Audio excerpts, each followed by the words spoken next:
In this video, I'm going to show you how to connect Solflare to Phantom Wallet.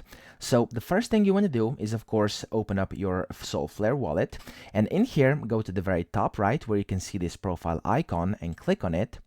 Then you want to hover over the main wallet or whichever wallet you would like to connect to Phantom, click on those three dots and click on Export Private Key.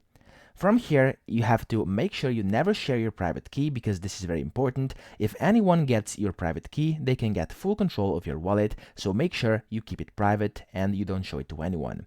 After that, you press show and then put in your password for your Solflare wallet, press confirm, and you'll be then able to reveal this key over here and then copy it to your clipboard.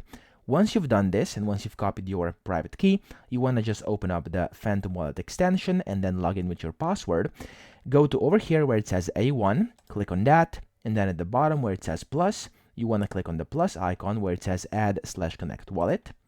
In here, click import private key, and you simply want to first select which coin, which network you're using. So in this case, it's going to be Solana. And the name, you want to give it a name. So I'm just going to do Solflare over here.